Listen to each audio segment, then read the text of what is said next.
Soy Fernando Díaz Villanueva, hoy es 6 de julio de 2023 y esto es La Contracrónica.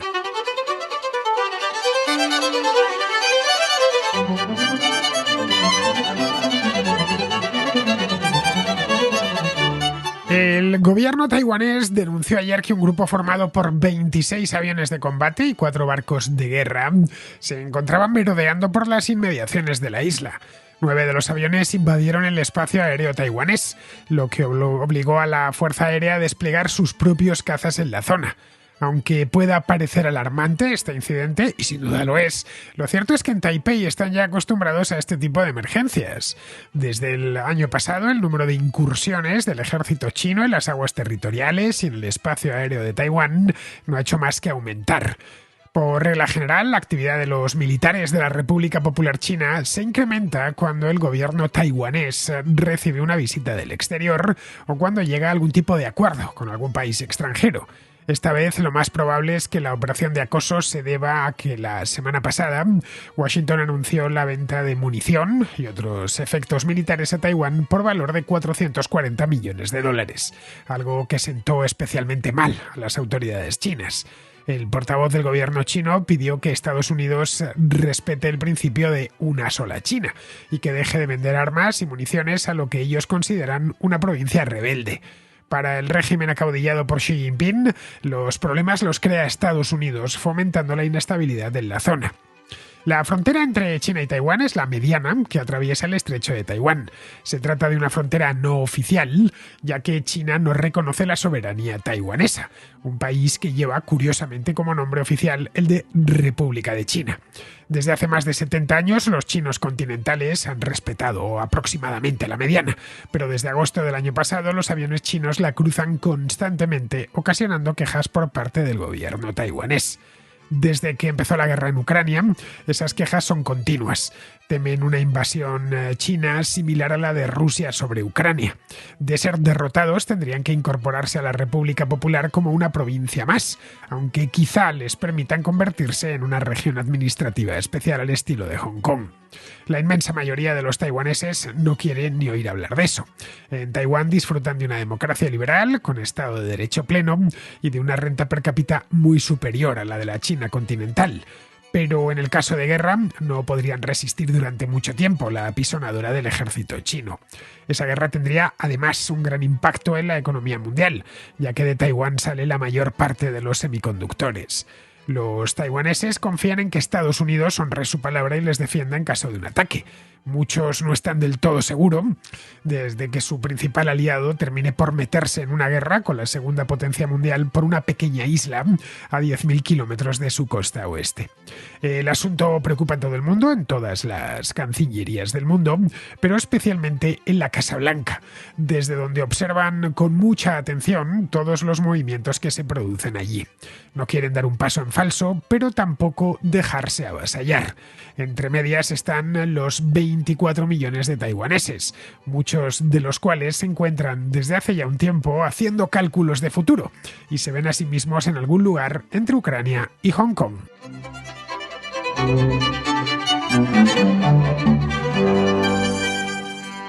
Los taiwaneses, como no podía ser de otra manera, siguen al día la guerra de Ucrania, a pesar de que Ucrania les queda realmente lejos. Creo que hasta que empezó esta guerra muchos taiwaneses tendrían problemas para situar Ucrania en el mapa y hoy en cambio es un asunto que se sigue pues al día dentro de la prensa taiwanesa, tanto la prensa escrita como la televisión.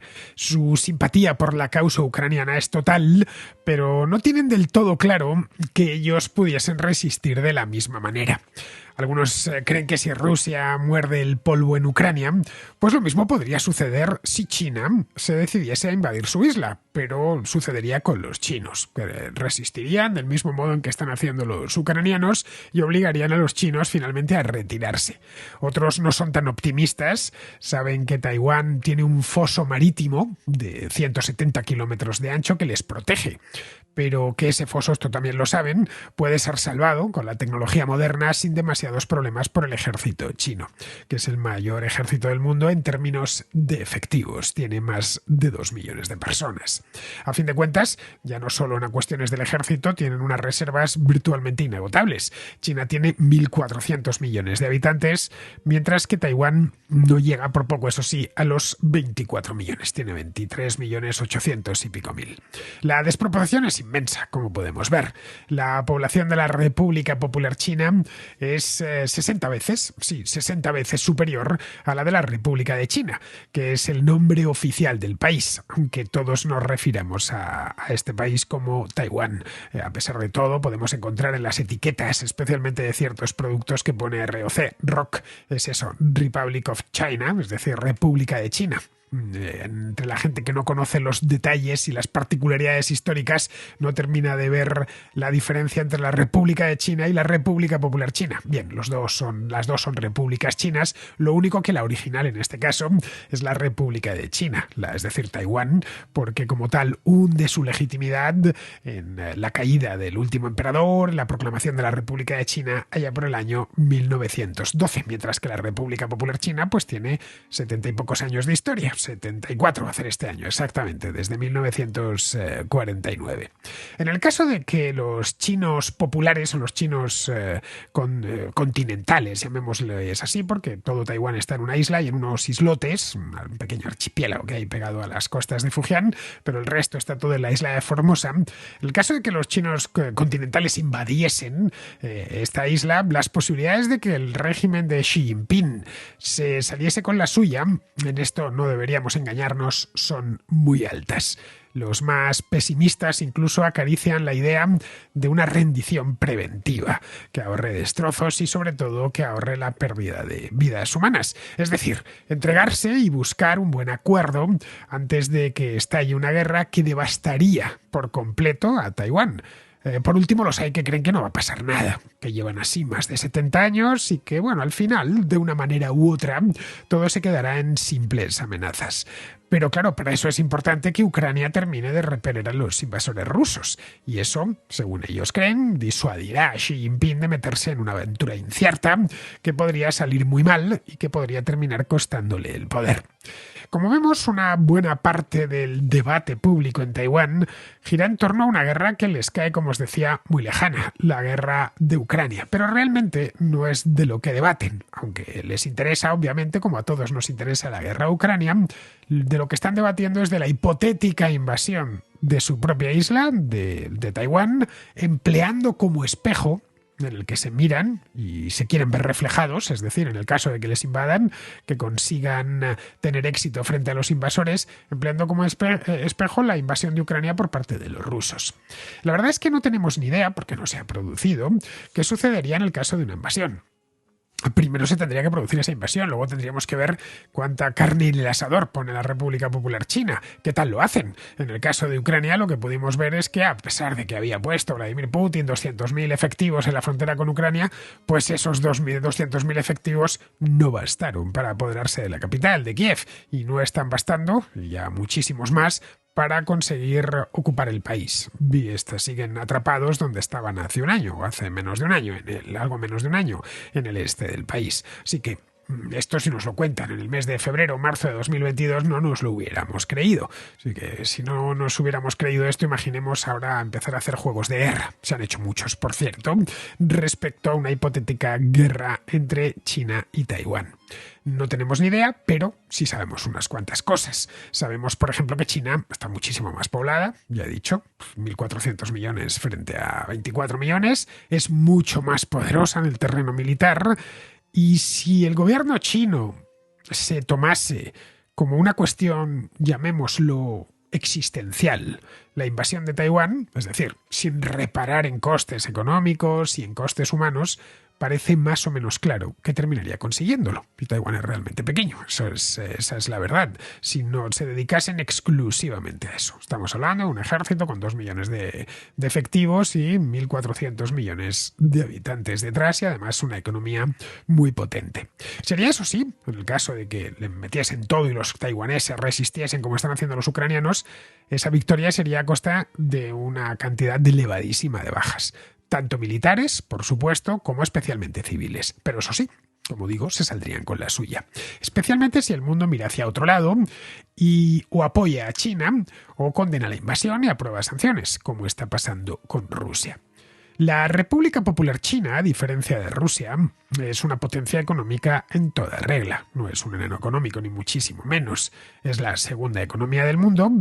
Y en buena medida, la República Popular China es autosuficiente para casi todo, menos para ciertas materias primas que trae de otras partes del mundo. Es un país con una industria muy poderosa y muy diversificada. Disponen de tecnología y medios para apoderarse de una isla tan pequeña. La isla de Taiwán, para que nos hagamos una idea, tiene menos de 36.000 kilómetros cuadrados. Esto es una superficie ligeramente mayor a la de Moldavia, que tiene 33.000 kilómetros cuadrados, y ligeramente menor que la superficie de la Confederación Helvética de Suiza, que son 41.000 kilómetros cuadrados. Si se nos escapan un poco estas comparaciones internacionales, porque no teníamos mucha idea de cómo es de grande Moldavia, vamos a ponerlo en comparación, lo voy a poner en comparación con comunidades autónomas españolas, que al menos para los contraescuchas de España pues les serán más familiares. Taiwán, para que nos hagamos una idea, es algo más extensa que Cataluña, que tiene 32.000 kilómetros cuadrados, pero menos extensa que Aragón, bastante menos extensa que Aragón, que tiene 47.000 kilómetros cuadrados. Los taiwaneses están acostumbrados a relacionarse con China de manera un tanto extraña. No hay relaciones diplomáticas propiamente dichas entre ambos países, pero sí hay relaciones comerciales. Y hasta cierto punto políticas. Las relaciones comerciales, hay empresas taiwanesas operando en la China popular, para que nos hagamos una idea. Esto es cuando te enteras la primera vez te llama la atención. Y ya digo que hasta cierto punto políticas, al menos desde el año 2008. Se han celebrado algunas cumbres entre los presidentes de los dos países. La última creo que tuvo lugar hace unos años, en 2015, cuando se reunieron en Singapur el presidente de Taiwán de entonces y Xi Jinping. Utilizaron Singapur precisamente porque lo consideraban como territorio neutral.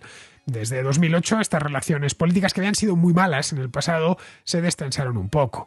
De 2008 a 2016, de hecho, durante ese periodo las relaciones fueron aproximadamente buenas. A partir de ese año se empezaron a deteriorar hasta el momento presente, cuando la amenaza de la invasión es tema de conversación recurrente, como os decía.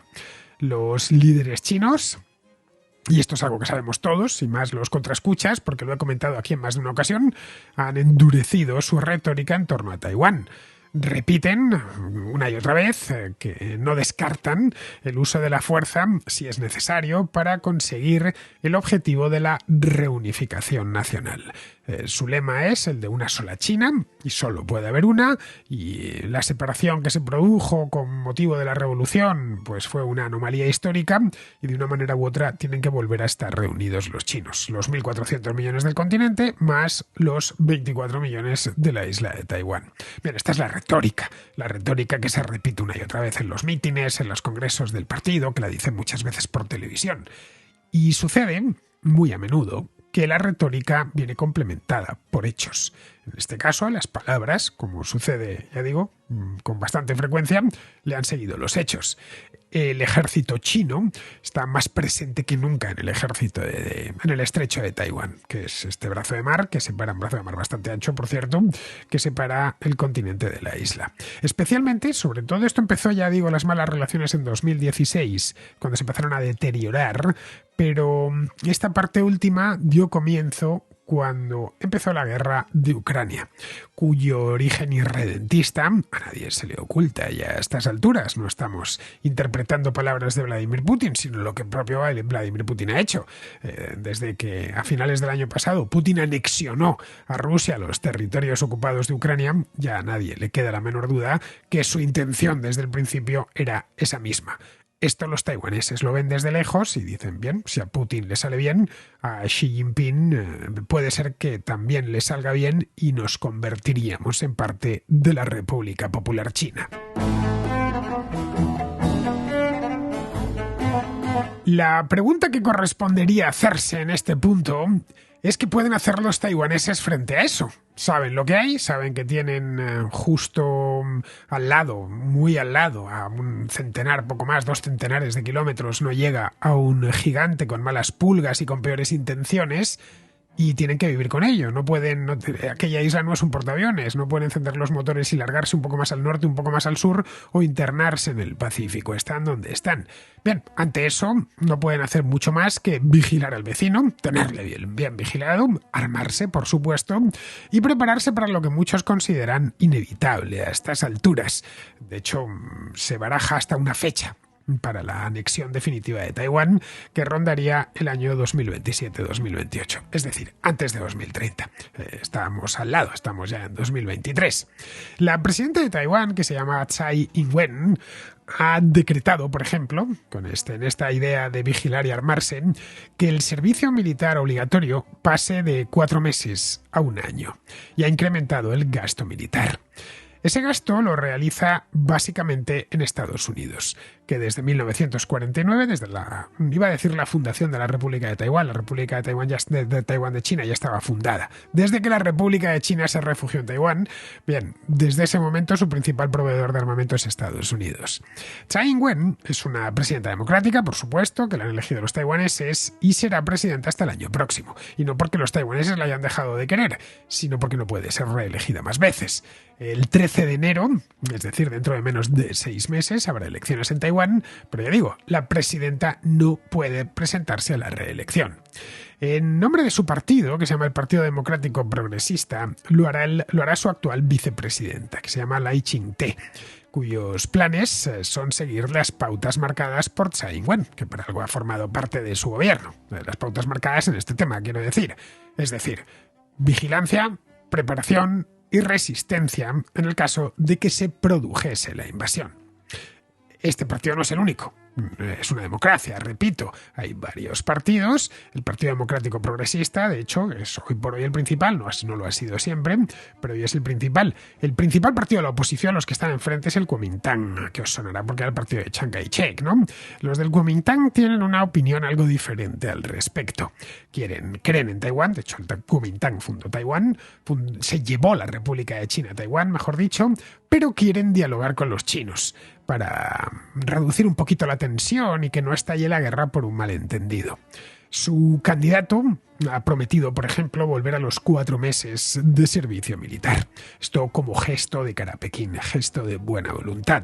Allí en Pekín estos detalles se tienen muy en cuenta. Por ahora, las encuestas que se van haciendo, los sondeos de opinión, el Partido Democrático Progresista, el de la presidenta Tsai Ing-wen, bueno, ahora mismo el del candidato ya Lai Ching-te, va muy por delante en estas encuestas. Dobla en intención de voto al Kuomintang. Pero no hay solo 2 candidatos. El antiguo alcalde de Taipei, un tipo que se llama Hogen Yen, no sé si lo habré pronunciado correctamente, en fin, espero que Javier, que estará al otro lado, me ayude a pronunciar estos nombres. Javier es un contraescucha que vive en Taiwán desde hace un montón de años. Bien, pues este hombre tiene una esperanza de votos similar a Lai Ching-te, en torno a aproximadamente el 25-30%. Así que todavía es pronto para hacer pronósticos. Muy pronto, de hecho. Todavía se puede reconcentrar voto en una u otra dirección. Los candidatos todos, tanto los de la derecha como los de la izquierda, esperan que el tema de Ucrania se resuelva a favor de los ucranianos y que se resuelva cuanto antes. ¿Por qué? Porque esa lección entienden que la aprenderían en Pekín. Si ni eso reblandece ya a los chinos, pues los taiwaneses tienen a favor una barrera natural, la que os comentaba antes, una formidable barrera natural, el estrecho de Taiwán, 170 kilómetros de mar abierto, que los chinos, si quieren invadir la isla, pues tendrán que franquear en barco, menos esos islotes que están frente a Fujian, el resto, que esos los podrán tomar con unas lanchas, el resto de la isla, la parte principal, tendrán que franquearla en barco para trasladar al grueso de tropas y el armamento. Bueno, esto hace que cualquier invasión de Taiwán sea mucho más complicada que la invasión rusa de Ucrania. Tuvieron que enviar columnas de tanques y de artillería a través de la estepa, ¿no? Los barcos y aviones de transporte de tropas chinos, pues obviamente serían el objetivo de los misiles taiwaneses, y las bajas iniciales de cualquier operación invasora pues serían muy altas. Pero el hecho de que Taiwán sea una isla también tiene inconvenientes de cara a su defensa. ¿Por qué? Pues porque si eres una isla tienes problema para que lleguen los atacantes a hacerte daño, pero también tienes problemas para asegurarte los suministros de todo tipo, desde el combustible hasta el armamento, pasando por supuesto por los alimentos para la población. No olvidemos que es una isla muy pequeña, ya he dicho, más pequeña que Aragón, que tiene 24 millones de habitantes. Hay muchas bocas que alimentar allí. La isla además es tan pequeña que tiene muy poca profundidad estratégica en el caso de que el ejército chino lograse establecer una o varias cabezas de playa. En este punto, todo lo que les quedaría sería que Estados Unidos les echase una mano. Estados Unidos no se ha comprometido formalmente, por escrito, a defender Taiwán, hiciese al menos honor a las palabras de los sucesivos presidentes. Es decir, que no existe para Taiwán un artículo 5 de la OTAN, del Tratado del Atlántico Norte. No hay nada por escrito que diga que si alguien ataca a Taiwán, una tercera parte, Estados Unidos se compromete a defenderle.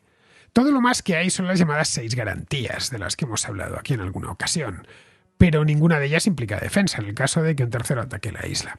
Las 6 garantías datan de 1982, cuando el presidente Reagan, en aquel entonces, ofreció a las autoridades taiwanesas estas garantías para mostrar su apoyo al país. Las 6 garantías son las siguientes. La primera es no fijar una fecha para poner fin a las ventas de armas defensivas a Taiwán. La segunda, no alterar los términos del Acta de Relaciones con Taiwán. La tercera, no consultar a China antes de tomar decisiones sobre la venta de armas defensivas a Taiwán. La cuarta, no mediar bajo ninguna circunstancia entre ambos países. La quinta, no cambiar su posición respecto a la soberanía de Taiwán. Y la sexta, no forzar a Taiwán a entrar en negociaciones con China. Bien, esto es lo que hay escrito. Pero los sucesivos presidentes estadounidenses han complementado eso con declaraciones continuas de apoyo a Taiwán. La última es de no hace mucho, es del año pasado, cuando Joe Biden advirtió que, a diferencia de lo que ha sucedido con Ucrania, el ejército de Estados Unidos intervendría directamente si China intentase apoderarse de la isla por la fuerza. Pero claro, Taiwán no está precisamente cerca, al menos del territorio continental de los Estados Unidos. Es cierto que Estados Unidos tiene bases más o menos cercanas, como podría ser las bases en Japón o la isla de Guam, por ejemplo. Pero con todas tendría que movilizar un ejército en la costa este y también en Japón, y eso no sería inmediato. Por lo que la isla tendría que resistir el primer golpe ella misma, sin ayuda de nadie. Para que Estados Unidos se metiese en semejante berenjenal, los taiwaneses tienen que estar comprometidos no al 90% ni al 95%. Tienen que estar comprometidos al 100% con la independencia y la soberanía de la isla. Porque si no lo están, si hay solo uno o dos que no lo tienen claro y que quizá prefieren llegar a un acuerdo con los chinos, no existe razón para que Estados Unidos acuda en su ayuda. Si miramos el presupuesto de defensa de Taiwán, nos encontramos con que no parecen estar muy decididos a defenderse. Actualmente, y después de una subida, el presupuesto de defensa de Taiwán representa el 2,4% del PIB, mientras que el de Estados Unidos supera el 3%, el de Polonia el 4% y el de Israel el 5%. Es cierto que Taiwán es un país rico y eso le ha permitido tener unas fuerzas armadas modernas y tecnológicamente avanzadas, pero solo cuentan con 200.000 efectivos, frente a los más de 2 millones del Ejército Popular de Liberación, que es el nombre oficial del ejército chino.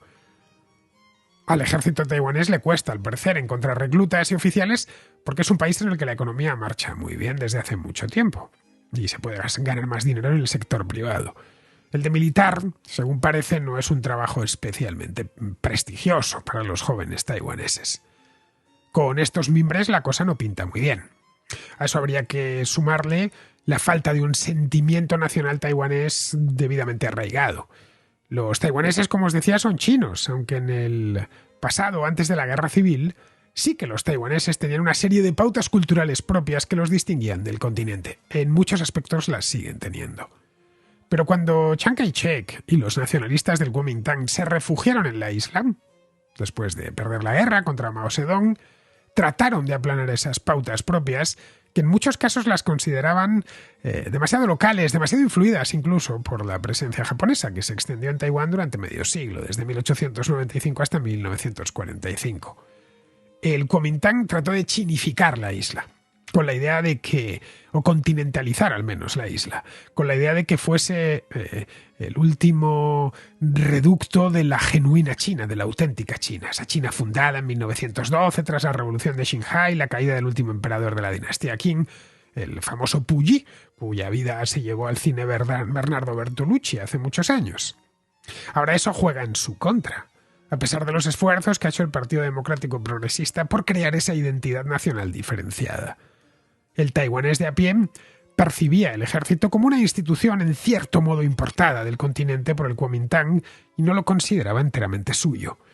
Una de las labores que se propuso Tsai Ing-wen fue esa misma, la de terminar de convencer al estamento militar que su misión era defender la democracia taiwanesa, y la de luego convencer a los taiwaneses de que ese ejército les defendería en el caso de una invasión. Ese proceso aún no ha terminado, y eso lo descuentan en Pekín, donde saben que dentro de la isla hay una minoría que no vería con malos ojos la integración en China, con un estatuto especial parecido al de Hong Kong que otorgase a la isla cierta autonomía. Otros eso lo consideran inaceptable. Para esos, puestos a elegir entre Hong Kong y Ucrania, se quedan con la segunda. Vamos con la contrarréplica. Empezamos con Luis, que es de Orihuela y que nos habla del tema este del que se ha hablado tanto en la última semana, es decir, de los disturbios en Francia y cómo eso ha servido de combustible en España para la propaganda electoral de cierto partido político. Bien, te quería comentar sobre el asunto este que has metido hoy de los crímenes politizados, ¿no?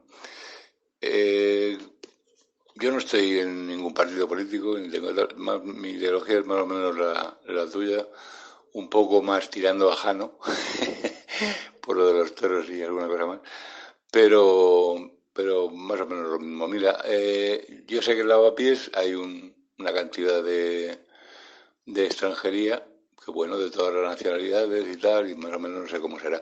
Pero lo que sí te puedo explicar, yo tenía un amigo en Cádiz cuando estaba estudiando la carrera, que era Mohamed Moussa, un muy buen amigo, que ahora está trabajando de celador en un hospital de allí de Cádiz. Está casado con una española, tiene críos, bien estupendo, integrado. Y él me decía, Luis, si un marroquí te viene hablando en francés y en español, ten cuidado, porque si no te la ha metido, te la meterá. Eso decía él, que era de Tánger. O sea, no sé si algo sabría, ¿no? Por otro lado, también hay un problema gordo que tenemos que aprender de Francia, de que lo que está pasando son de tercera generación. Es que les pasa una cosa muy curiosa. En Francia no son franceses totalmente porque se les mira como de otra manera, y cuando llegan a Marruecos, a Argelia, tampoco son argelinos porque son los franceses, les llaman los franceses allí. O sea, están ni en un sitio ni en otro. Y eso, claro, provoca una falta de integración, una falta de, en fin, problemas gordos. Aquí tenemos problemas gordos en algunos sitios. Claro, tú en Madrid no tienes ese problema, pero rogaría que te pasaras por el campo de Cartagena, por los Almagros, por ejemplo, que ya no hay cristianos, se han ido todos, porque es que no podían vivir. Fuente Álamo, lo mismo. En Santomera, aquí en Murcia, lo mismo, Santo Morro le llaman, ¿no? Porque es que ya todo es tal, y en Orihuela, en mi propio pueblo, hay una comunidad marroquí impresionante y casi todos los crímenes vienen de ahí, pero no por nada especial, no porque sean marroquíes o tal, pues es que por la inmigración que ha habido últimamente han vaciado las cárceles marroquíes y se los han mandado para acá. Es que ha venido muchísimos delincuentes. El propio Mohamed me decía, el que se viene para acá es porque no encuentra trabajo en Marruecos, porque no es bueno, o sea, no sabe o tal. O sea, que lo que nos viene no es como los españoles cuando íbamos a trabajar a Alemania en los años 60 y a Suiza y toda esta historia, que eran gente cualificada o semicualificada y que iban a trabajar. Aquí no, aquí vienen a medrar. Y es algo que, si no estás en contacto con la comunidad de magrebíes aquí en España, pues hay buena gente, claro que hay buena gente estupendísima, pero hay mucho delincuente, mucho. Aquí en propia Murcia, te vas al lado de la estación de autobuses por la noche y es que da miedo andar por ahí, porque es, yo qué sé, Fez, puede ir fuera, en fin. Luego, por eso mi reflexión era sobre que no se puede ser tan taxativo y acusar.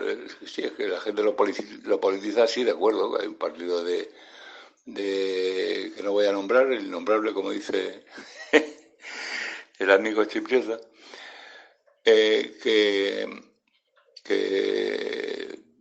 está contra la inmigración ilegal. Pero es que no es cuestión de inmigración ilegal, es cuestión de integración.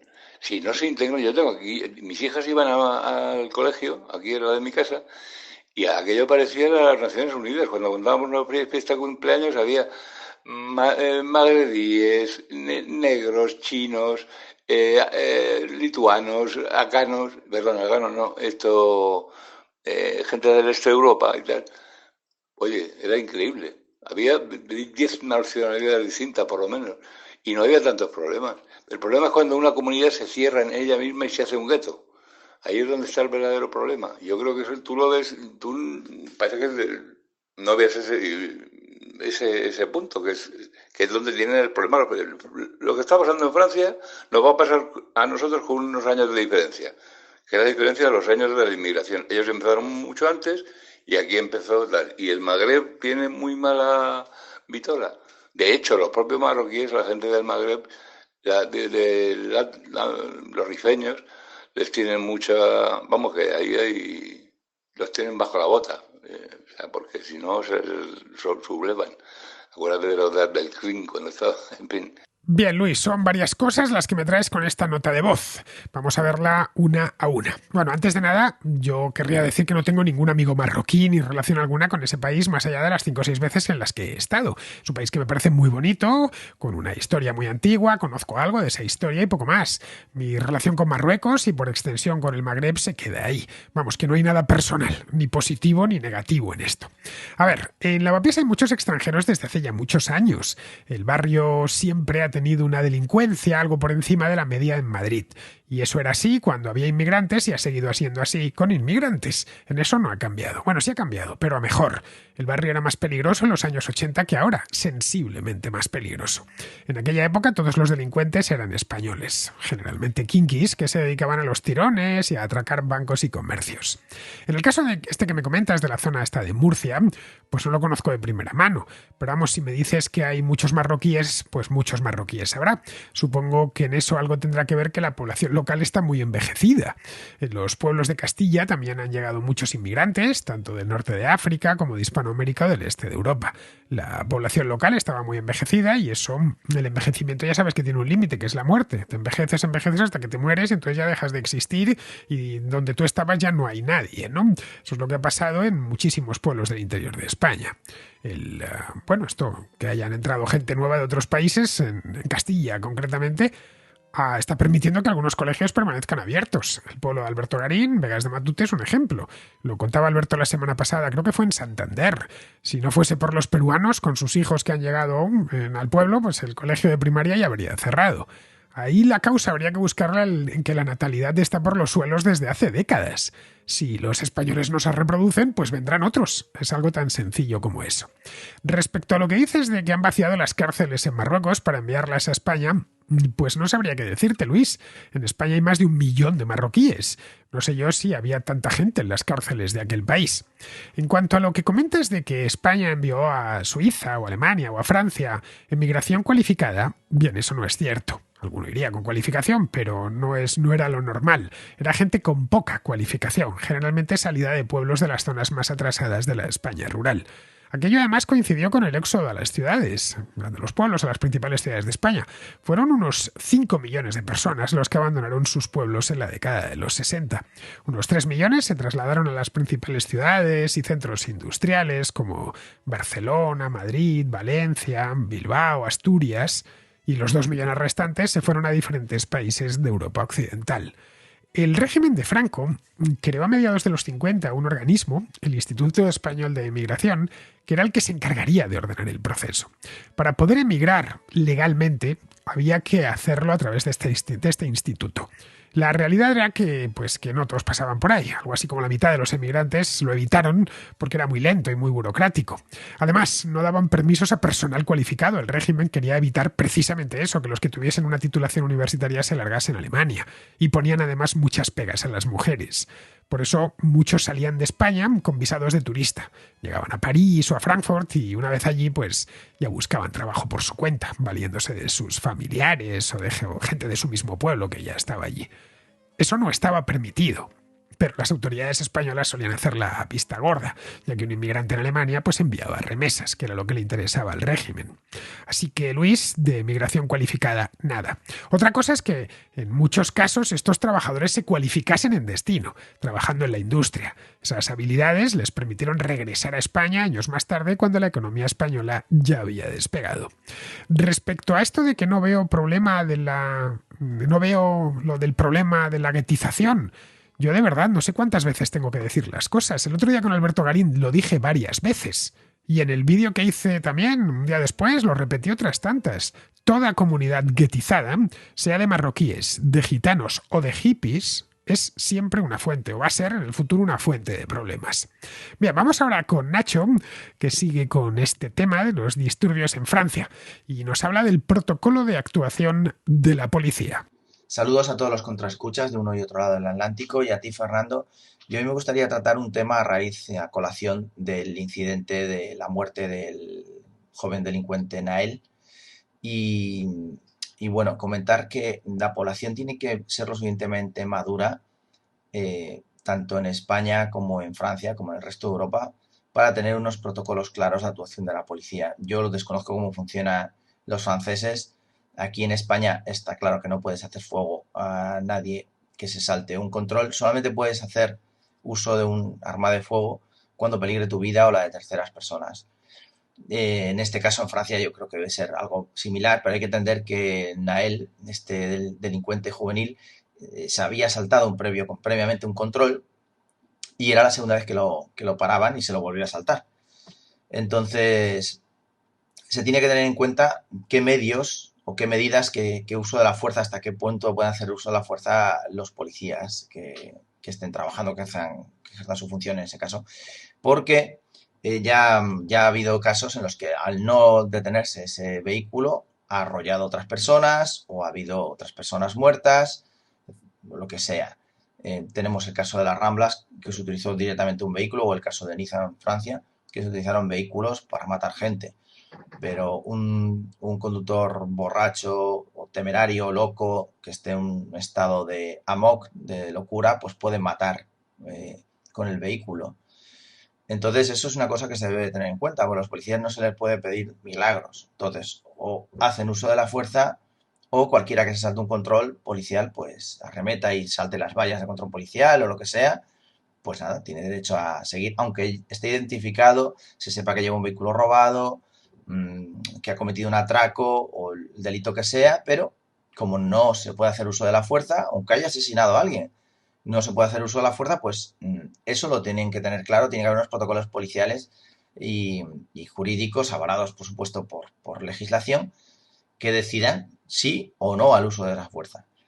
Y la sociedad lo tiene que asumir, porque si tú no frenas a ese delincuente, porque no le ocurra nada, pues puede haber consecuencias, o no, pero puede haber consecuencias y que mueran otros inocentes. Así que es algo que debe de tener claro la sociedad española y europea en general.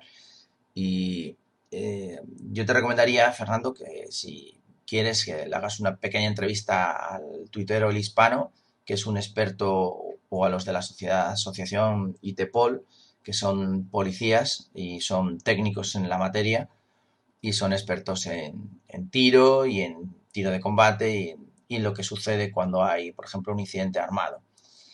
Esto también se tiene que extender a las situaciones en las que ha habido un tiroteo policial y la gente pues entiende que no se puede hacer uso del arma de fuego cuando hay un arma blanca, por ejemplo. Dice, está más que estudiado que tiene que hacerse un uso del arma de fuego porque no hay otra forma de pararlo. Y la gente tampoco entiende que se dispare tantas veces. No hay más que ver los vídeos en Estados Unidos, que allí lo tienen muchísimo más estudiado, y ahí sí que hay protocolos, y se disparan cargadores y cargadores.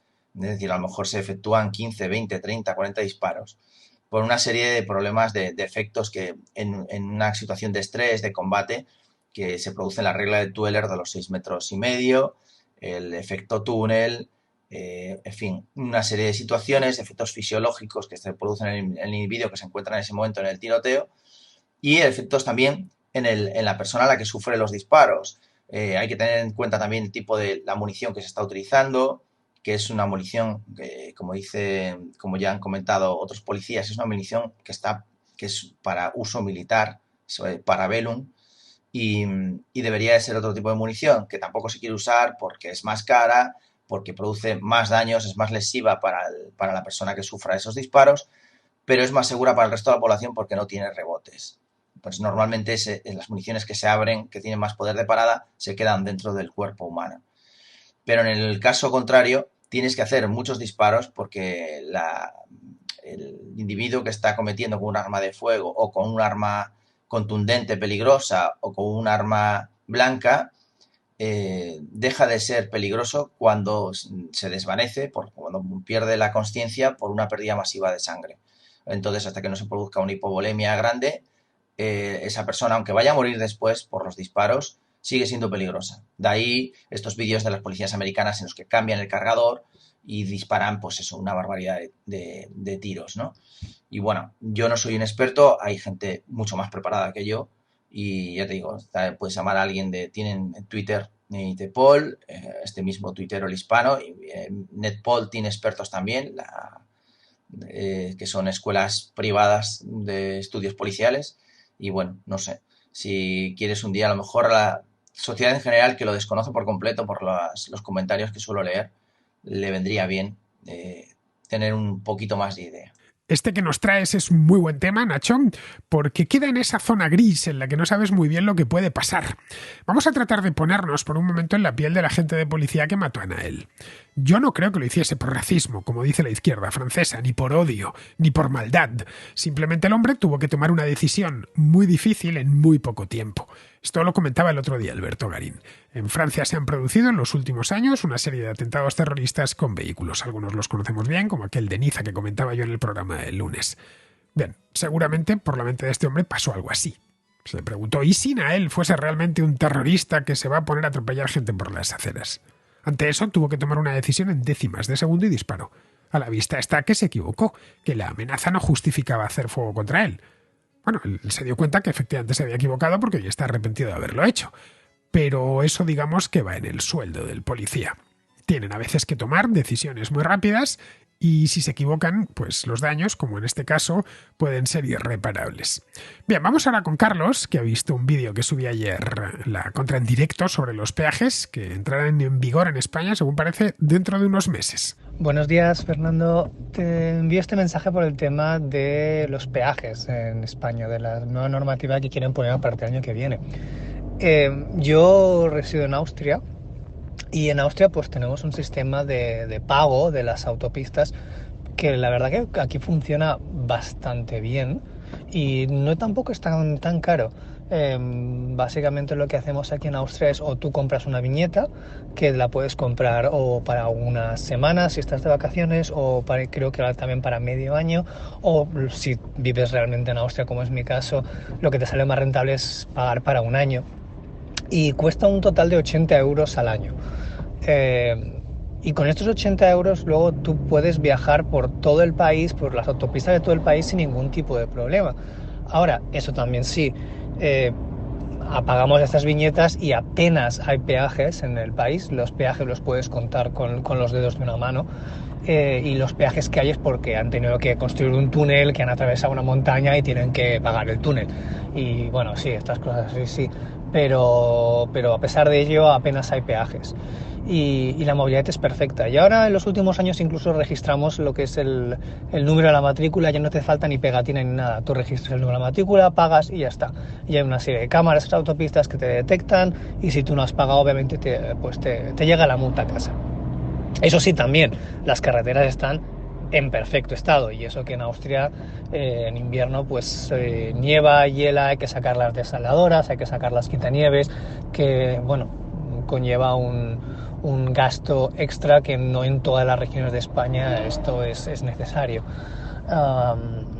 Bueno, espero que si realmente implementan algo en España sea algo que acabe pareciéndose a esto y por supuesto que quiten peajes, porque si encima te cobran por usar la autopista y encima aparte te ponen peajes extra, hombre, al final te estarían cobrando 2 veces.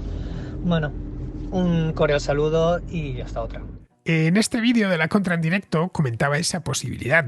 En Austria el sistema lo gestiona una empresa llamada ASFINAG, que conocerás perfectamente y se te irá un dinero todos los años en ASFINAG. Es una empresa pública que se encarga de construir, diseñar, construir, mantener y luego explotar toda la red de autopistas de Austria. En Suiza tienen un sistema parecido. Las autopistas a fin de cuentas son caras de mantener y no tiene nada de extraño que se pague por su uso. También hay que pagar en Francia o en Italia. Pero allí se construyeron redes de autopistas paralelas a las carreteras nacionales. En España, buena parte del territorio no tenía autopista y en lugar de hacerse una autopista paralela, privada, de peaje o incluso estatal, pero de peaje, lo que se hizo fue desdoblar la carretera anterior. De manera que no puedes ir por otro lado. Si vas, por ejemplo, de Madrid a Zaragoza, tienes que ir por la A2 sí o sí. No existe otro modo de hacerlo, al menos directamente. Lo mismo si quieres ir de Madrid a Valencia. No hay otra alternativa.